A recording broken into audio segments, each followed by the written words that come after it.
लेकिन इनको डर क्या है? इनको ईवीएम से प्रेम क्यों है? जर्मनी में ईवीएम बैंड, इटली में बैंड। विवेक जी ने कहा जर्मनी में बैन, इटली में बैन, इधर बैन, उधर बैन। जर्मनी और इटली में जिसकी वकालत सुप्रीम कोर्ट करती है यूसीसी है। आप यूसीसी के साथ या सुप्रीम कोर्ट जो कहता है यूसीसी के खिलाफ? बताइए, यूसीसी के साथ, यूसीसी के खिलाफ। अच्छा, दूसरी बात, सुप्रीम कोर्ट की इन्होंने बात की, हम सुप्रीम कोर्ट की बातें मानते हैं, तो 3 तलाक का कानून आया, 3 तलाक के कानून को क्यों समर्थन नहीं किया?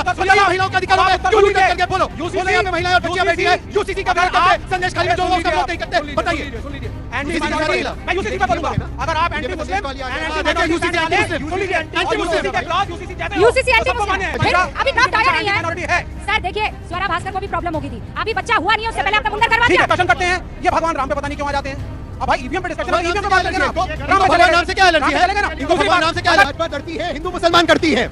दूसरी बात, ताली नहीं बची, बताइए, ये हो गया इनका, वही होने वाला है 4 जून को, यही होने वाला है 4 जून को, यही होने वाला।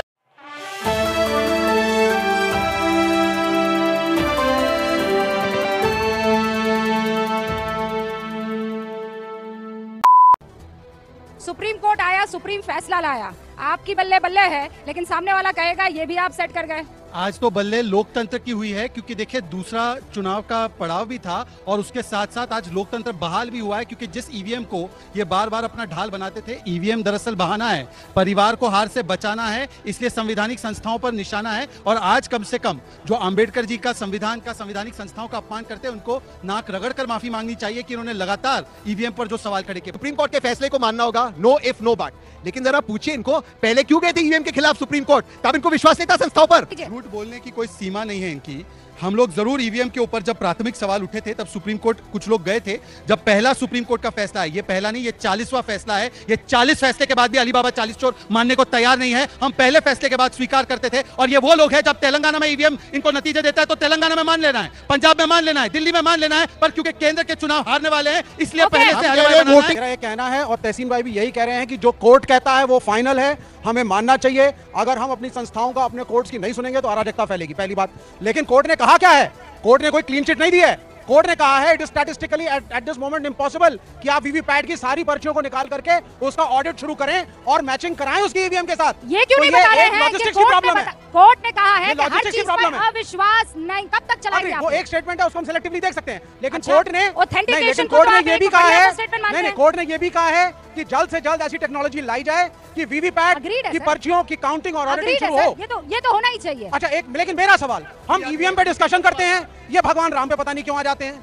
अब भाई ईवीएम पे डिस्कशन है, ईवीएम पे बात करेंगे ना, भगवान नाम से क्या एलर्जी है? चलेगा ना, भगवान नाम से क्या एलर्जी है? अगर आप कॉन्फिडेंट हैं, अगर आप कॉन्फिडेंट हैं, नाम से भी एलर्जी है, वैक्सीन से भी एलर्जी है, चाइना से प्रेम है, हमें किसी से एलर्जी नहीं है, लेकिन आप टू द पॉइंट स्पेसिफिक बात करिए। अगर एंकर ने ईवीएम का टॉपिक उठाया तो ईवीएम पे स्टिक अराउंड करिए।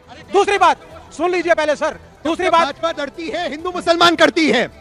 दूसरी बात, ताली नहीं बची, बताइए, ये हो गया इनका, वही होने वाला है 4 जून को, यही होने वाला है 4 जून को, यही होने वाला है। ताली नहीं बजा रही। रूबिका जी, आज सुप्रीम कोर्ट के इस फैसले के पश्चात कम से कम आप ये आश्वासन तो ले सकती हैं कि आज के बाद अपने ये ओठ बंद रखोगे ईवीएम के बारे में? नहीं रखेंगे, अभी भी कह रहे नहीं रखेंगे, हम फिर बोलते रहेंगे। आपका एनालिसिस सुप्रीम कोर्ट के फैसले का गलत और एक तरफा है। सुप्रीम कोर्ट ने समय दिया है कि आपको ऑडिट करना पड़ेगा वीवीपैट की, जब तक उसमें समय लगता है, चले जाओ, इलेक्शन चल रहे हैं, बीचों बीच सुप्रीम कोर्ट ऑर्डर नहीं दे सकता था। कैसे मैंने करते इलेक्शन को? दूसरी बात, अगर इलेक्शन फेयर है, अगर इलेक्शन फेयर है तो ईवीएम हो या बैलेट, आप डरते क्यों हैं? आपको ईवीएम से प्रेम क्यों है? आप क्यों डरते के चोट पे कहते हैं? यही सुप्रीम कोर्ट ने कहा है कि हर आदमी जो है, हर आदमी के वीवीपैट का मिलान नहीं हो सकता है। सुप्रीम कोर्ट अगर ये टेक्नोलॉजी आ जाती है, उन्होंने कहा है, तो अच्छी बात है ना। को पढ़िए, जजमेंट को पढ़िए। आप और मैं साथी थे जब जजमेंट हुआ था, कोर्ट ने ये कहा था कि ये शक का इलाज नहीं हो सकता। वो एक स्टेटमेंट है, ये भी कहा है कि टेक्नोलॉजी लाइए जिससे ऑडिट हो सके, लेकिन इनको डर क्या है? इनको ईवीएम से प्रेम क्यों है? जर्मनी में ईवीएम बैंड, इटली में बैंड, इटली और जर्मनी, भैया इटली तुम्हारा आदर्श होगा, ईवीएम को इटली आपका आदर्श होगा, 90 करोड़ 96 करोड़ वोटर है सर, क्या बात कर रहे हैं आप? नहीं, 96 करोड़ वोटर है, 90 ने कहा है। विवेक जी ने कहा जर्मनी में बैन, इटली में बैन, इधर बैन, उधर बैन। अब विवेक जी पूरा सवाल सुन के जवाब देना। जर्मनी और इटली में जिसकी वकालत सुप्रीम कोर्ट करती है यूसीसी है। आप यूसीसी के साथ या सुप्रीम कोर्ट जो कहता है यूसीसी के खिलाफ?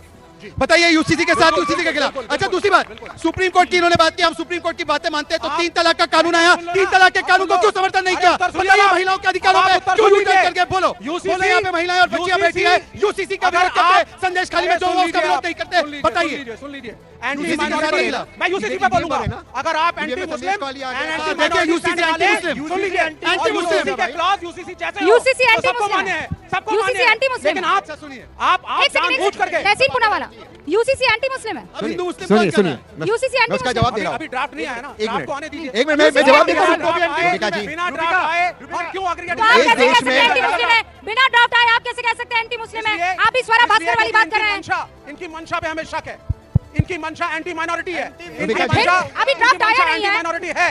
सर देखिए, स्वरा भास्कर को भी प्रॉब्लम हो गई थी, अभी बच्चा हुआ नहीं है, उससे पहले आपने मुंडन करवा ठीक दिया। है। क्या आप बार बार क्या कहते थे कि हम कांग्रेस मुक्त भारत बनाएंगे, और अब आपने कांग्रेस युक्त बीजेपी तो बना दी है। कांग्रेस वाले कांग्रेस छोड़ेंगे तो कांग्रेस तो मुक्ति हो गई ना, वो कांग्रेस मुक्त करके ही तो भाजपा में आ रहे हैं, इसमें क्या गलती की बात है? नहीं, मैं ये तो कह रहा हूँ कि राहुल गांधी भाई सबसे कौन ज्यादा सी कांग्रेस आपके मुक्त पास करा रहे हैं। वॉशिंग मशीन वॉशिंग पाउडर है अच्छा। कि ये लोग एक जैसे ही सेकंड। आपके पास आएंगे ये हाँ। चक्कर घिन्नी नहीं, होगी नहीं, एक सेकंड। और साफ सुथरे विचारधारा में भूमिका निकल जी, कर आ जाएंगे हम चमकीले। वॉशिंग मशीन तो गंदे कपड़े किसके हैं?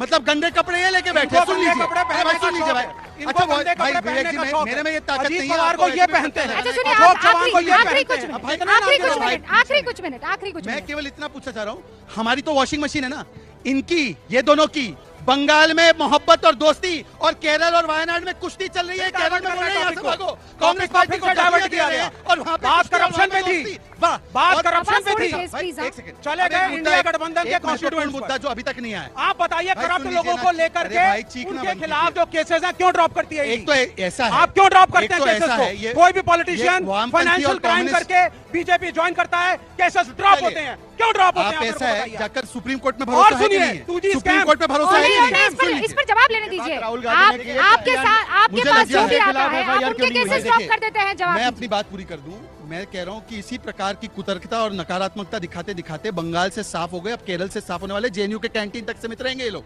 ये जेएनयू के कैंटीन में ही नहीं, बैठेंगे मैं 3 कहाँ लोग। तक सीमित अब हूं, सुन उसको लीजिए, छोड़िए। अब मैं आपसे एक सवाल पूछना चाहता हूं, एक आम युवा होने के नाते।